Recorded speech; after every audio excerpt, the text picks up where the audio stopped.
प्यारे बच्चों, आशा करता हूँ आप सभी बहुत अच्छे होंगे। मैं हूँ आपके साथ आशीष सर और आज की वीडियो में हम वर्कशीट नंबर 32 को पढ़ने समझने वाले हैं। क्लास 30 सब्जेक्ट हिंदी और हिंदी वसंत में हमारा चैप्टर है बहुत ही इंटरेस्टिंग, अक्षरों का महत्व। अक्षर यानी कि जिनसे हमारे शब्द बनते हैं, जिनसे किताबें बनती हैं, जिनसे न्यूज़पेपर बनते हैं, तो आखिर इनका क्या महत्व है, क्या वैल्यू है। बहुत ही मज़ेदार चैप्टर है। तो आगे बढ़ते हैं, वीडियो को लाइक कर दीजिए, अभी अपने दोस्तों को शेयर कीजिए। साथ ही इसी तरह से नई नई वीडियो आपको लगातार मिलती रहे तो हमारे चैनल को सब्सक्राइब करने के साथ साथ और नोटिफिकेशन को ज़रूर ऑन कर लीजिए ताकि आने वाली सारी वीडियो आपके पास मिलती रहे। तो चलिए शुरू करते हैं।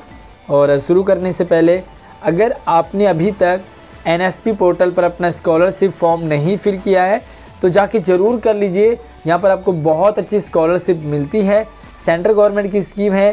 तो चलिए हमारे चैनल पर इसकी कंप्लीट वीडियो है, आप जाकर उसे ज़रूर देखें। तो पिछली वर्कशीट में आपने गुणाकर मुले द्वारा लिखा पाठ निबंध अक्षरों के महत्व को पढ़ा और इसमें हमने जाना अक्षरों की खोज किसने की। इससे पहले हम जानते थे कि अक्षरों को भगवान ने बनाया, लेकिन हमने जाना कि नहीं, भगवान ने नहीं बनाया बल्कि इंसानों ने ही बनाया है और इंसानों ने इसकी खोज की।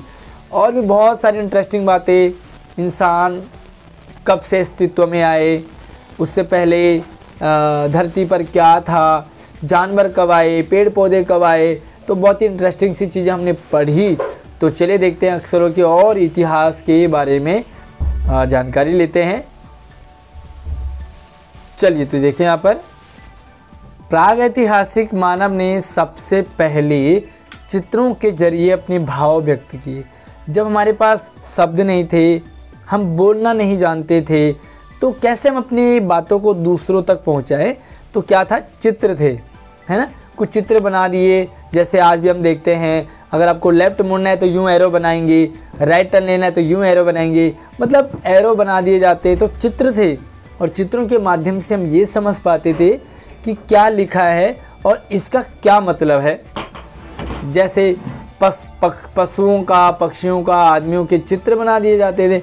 तो भाई अगर कहीं जानवर रहते हैं तो वहाँ पर बाहर जानवर बना दिया, कहीं पशु बना दिया, कहीं इंसान बना दिया। तो इसके माध्यम से हम एक दूसरे मतलब भावनाएं जानते थे। लाइक आप यहाँ पर देख सकते हैं, ये है आपका।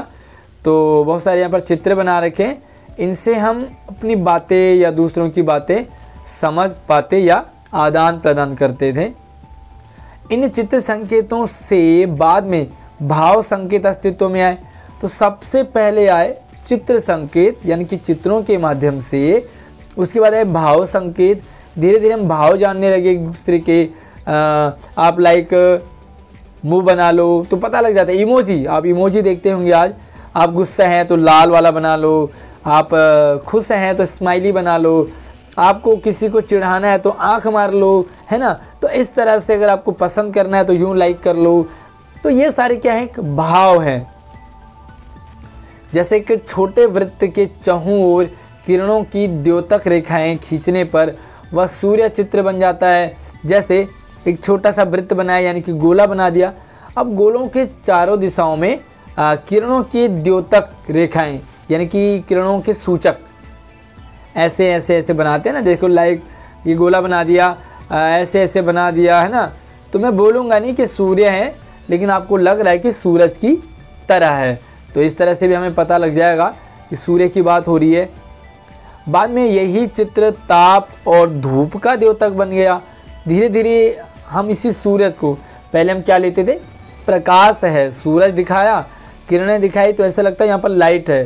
धीरे धीरे हम सूरज को गर्मी से लेने लगे, ताप से लेने लगे और धूप का द्योतक, यानी कि धूप का सूचक मानने लगे, है ना। तो सूरज बनाया, इसका मतलब बहुत तेज धूप है, आप थोड़ा सा अपना ध्यान रखेंगे। इस तरह अनेक भाव संकेत अस्तित्व में आए। तो बहुत सारे हमने भाव संकेतों को समझा, अस्तित्व में आए, यानी कि उनका वजूद पता लगा कि हाँ ऐसे भी चित्र होते हैं और इन चित्रों की ये वैल्यू है। तब जाकर काफ़ी बाद में आदमी ने अक्षरों की खोज की। सबसे पहले क्या है, बिल्कुल। सबसे पहले आए चित्र संकेत, उसके बाद आए भाव संकेत, उसके बाद इंसान ने काफ़ी टाइम बाद अक्षरों को खोजा।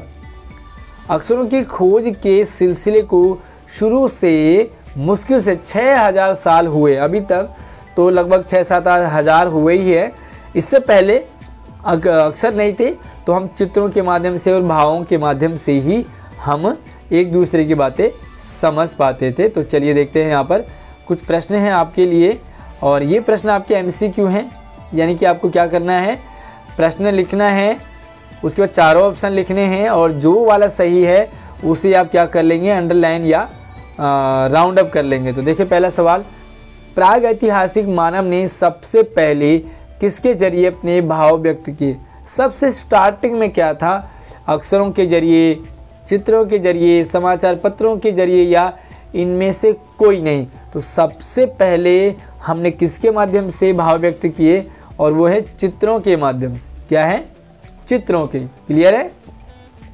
चलिए, चित्र संकेतों के बाद कौन अस्तित्व में आए? तो डैश की जगह आपने लिखना भाव संकेत, ताप संकेत, धूप संकेत या चित्र संकेत। तो चित्रों के बाद हमें क्या समझ में आने लगा? तो इसका आंसर रहेगा क, भाव संकेत, है ना। सबसे पहले चित्र आए, उसके बाद हम भावों को भी समझने लगे। उसके तीसरा सवाल है, अक्षरों की खोज के सिलसिले को शुरू हुए मुश्किल से कितने साल हुए हैं? 5000 साल, 2000 साल, 6000 साल या 8000 साल? तो अक्षरों की जो शुरुआत है ना, वो मुश्किल से अभी वो हुए हैं 6000 साल। तो ग ऑप्शन आपका बिल्कुल करेक्ट है। इसके बाद देखो, अक्षरों की खोज किसने की? आदिवासियों ने, मुनियों ने, चित्रकारों ने या आदमी ने? तो आप बताइए, अक्षरों की खोज किसने की? अभी तक आपने इतने सारे 1-2 वर्कशीट पढ़ ली है, तो आपको समझ आ गया होगा जो अक्षरों की खोज है वो आप हम जैसे आदमियों ने ही की है। चलिए, किसके चहुं और किरणों की द्योतक रेखाएं खींचने पर वह सूर्य का चित्र बन जाता है?